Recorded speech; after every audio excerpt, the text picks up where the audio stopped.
Magandang araw po. Ngayon po ay magluluto tayo dito sa ating LPG mod. Yan po yung kanyang apoy. Nagpa-apoy tayo kasi dito tayo magsasaing. Lagi naman natin ginagamit ito. So kung nakikita nyo po, tuloy-tuloy lang po yung patak natin. Tapos yung oil regulator natin, tuloy-tuloy din yung patak niya. So yung kuwan yan, ang trabaho ng oil regulator, habang pumapatak dito, lumalabas dito kasi binabago niya yung oil, no? Hindi po siya manigas. Yan po yung trabaho ng ating oil regulator. So kung napapansin niyo po yung apoy niya, tuloy-tuloy lang po, stable po yung apoy niya, no? Hindi po siya masabi natin na overflow doon sa ating blower kasi lumalabas na po yan dito. So yan po yung trabaho ng ating oil regulator. So sa mga customer din natin, no, na gustong makamura, yung mga gustong gagamit ng used oil kalan, na gustong makamura, yun ang problema. So gustong nakamura, yung binibili nila siyempre mura lang. So pag paapoy nila, sabi nila, bakit iba yung nakita namin sa YouTube, sa Facebook, tapos yung binili nila iba yung apoy. So ma-discourage na po sila, no, kasi yun, ma-discourage sila sa used oil kalan. So kailangan po nating suriin yung binibilhan natin, yung legit talaga. Yan, huwag kayong magbili kung hindi nyo nakitang pinaapoy. So ang gagawin nyo, mag video call kayo, tingnan nyo muna kung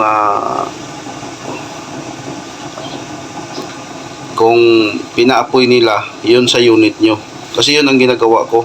Kasi may iba ding customer kasi na gusto niyang lakas yung apoy niya, malakas ang apoy niya. May iba din gusto lang yung mahina na pangkanin. Yun po. So advice natin sa magbili ng mga used oil karan na hindi pa nakapagbili.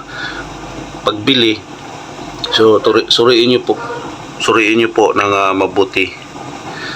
Kasi lahat po ng kailangan, yung isa doon, kumulo na po yung ating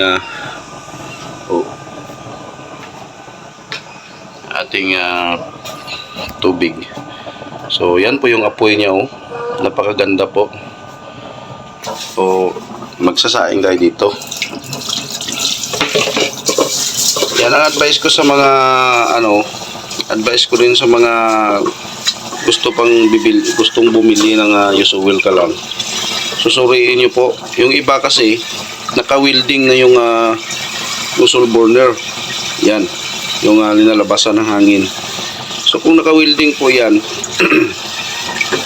ang tendency niyan, pag mabarahan yung butas niya, mahihirapan kayo. So mag-iba na yung apoy niya. Hindi na katulad yung nung una, napakaganda nung una, pero sa huli hindi na po siya maganda kasi nababarahan na po yung butas ng burner. So kailangan po na bilhin nyo, suriin nyo po na detachable yung nozzle burner, at saka tingnan nyo mabuti, kung baga i-video call nyo para makita nyo yung apoy niya, para kontento talaga kayo. Kasi kung magbili lang tayo sa online, sa Shopee, sa Facebook, yun, pagdating sa bahay natin, hindi na tayo kontento, ma-discourage tayo sa used oil kalan. So yun ang nangyari. Kasi bihira na bumibili na ng aming produkto ngayon, itong burner chamber, kasi hindi sila kontento sa binili nila ng mga mumurahin. So nadudoble po yung gastos nila kasi magbili pa sila ng magbili pa sila ng nozzle burner sa atin. So yan po nangyayari. Sorry po. May kwan kasi tayo, may sipon. So ang kagandahan nito, stable na po yung apoy niya. So half lang po yan. So, pwede natin lakasan. Yan. So okay na yan, stable na yan. Oh. Kung gusto nating pang-in-in, yan po yung in-in nyo. Ay, napatay. Yan, yan. Yan na yung pang-in-in niya. So pwede natin siya lakasan.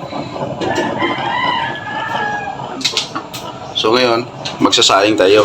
Hindi na natin lagyan ito ng antay-apaw. May antay-apaw tayo dito. Yan, ito. Hindi natin lagyan kasi yung tubig natin hindi naman masyadong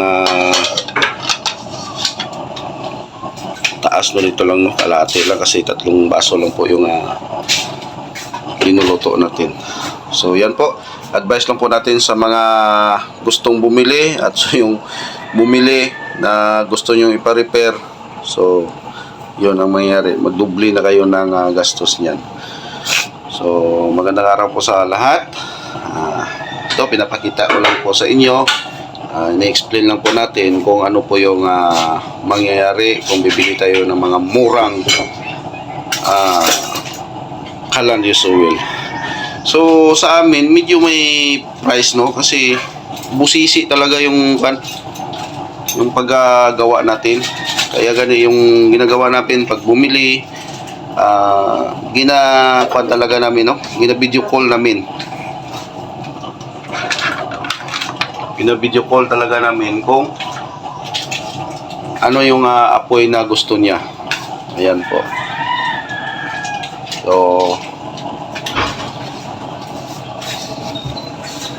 So nagsasaing tayo nito ngayon. Yan, daily use na po ito. So hindi na po natin nakuhan kung nasaan pa natin ito para malinis na. Tapos ipipaint natin dito para maganda na siya. Yan po. Yan, maraming salamat po sa mga panonood, supporters ko, subscriber ko. Sa hindi pa nakapag-subscribe, please subscribe naman and i-click nyo naman ang notification bell para ma-update naman kayo sa mga bago kong mga video. So suportahan po natin yung iba nating kasamahan na gumagawa din ng kalaan, nag-tutorial sila. So kung sino pong gustong mag-DIY, pwede po kayong punta sa kanila, yung mga gumagawa ng kalaan, ng mga Pilipino din. So lahat po kami nagtutulungan, no? Nag-share din kami ng mga kaalaman namin. So gina-develop namin yung used oil kalan natin. So hanggang ngayon nakuha na natin yung ating ito. Pero sa susunod mayroon pa itong mga mas maganda pa kasi lagi tayong nagkakalkal pa tayo ng kalkal. So kumulo na po yung ating kanin. Ayan.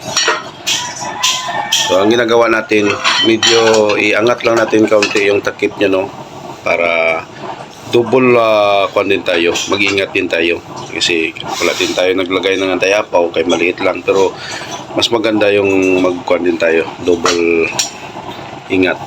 Yan po. So yung apoy natin tuloy-tuloy, no, hindi po tayo naggalaw niya ng ating burner chamber dyan sa loob. So tuloy-tuloy lang po yung apoy niya kasi tuloy-tuloy lang din yung patak dito sa ating oil regulator. Yan, yun po yung kagandahan ng ating oil regulator. So yan po. So yung kung sino man po yung gustong gumaya, so gayahin nyo lang po, pero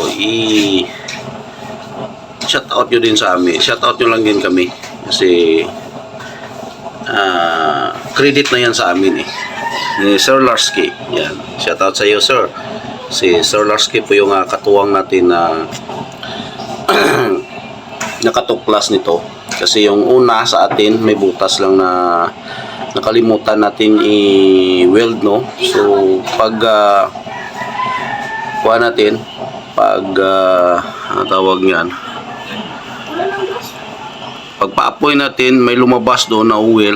So, yun ang nakita ko na ganun. So, nakita din ni Selarski hanggang sa nag-usap-usap din kami ni Selarski kung paano siya i-develop, paano siya paganahin na mas maganda. So, yun nakuha namin ni Selarski, no. So, si Selarski din ang nagsabi na lagyan ito ng kuwan sa loob. Yan, may linagay kami doon sa loob para hindi po yun mag-backfire yung apoy dyan. So, kung hindi natin lagyan dyan sa loob, ang mangyayari, hindi po siya mag-blow flame kasi mayroon siyang hangin na pumasok dyan. So, yan po yung kagandahan ng ating oil manual regulator. So, yan po. Bali, ito, wala nang tubig. So, dandahanin na lang natin. Magpain-in na tayo, no? So, gawin natin dito, pahinaan na lang natin yung blower. Yan. So, kung nakikita niyo po, yan na po yung tinatawag ko na LPG mode. Paano matay? Dahil lang. Kasi, kahit na pahinaan mo lang po, wala na po siyang, wala kang marinig. Relax na relax po yung apoy niya. Ayan. So, gagawin natin, i-off na po natin yung oil natin para wala na pong papasok doon. So, yun, no. Minor na minor talaga yung apoy niya, no.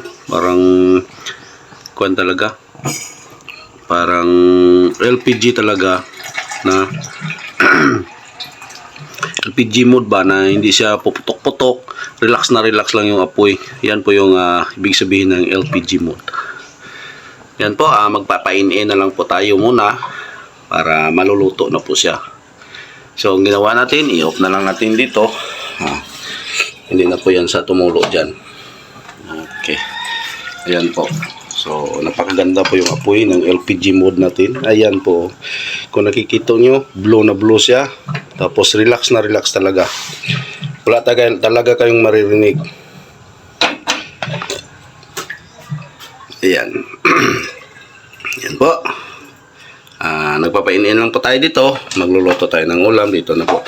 So, thank you po sa panonood. Sa mga supporters ko, maraming salamat sa inyo. Sa mga subscriber ko, thank you. Sa walang sawang pagsuporta nyo. Sa mga viewers natin na hindi pa nakapag-subscribe, pakipindot naman yung subscribe button at i-click nyo naman ang notification bell para ma-update kayo sa mga bago naming mga video. Yan, thank you po. Maraming salamat. God bless. Mga amigo, God bless at all. Thank you.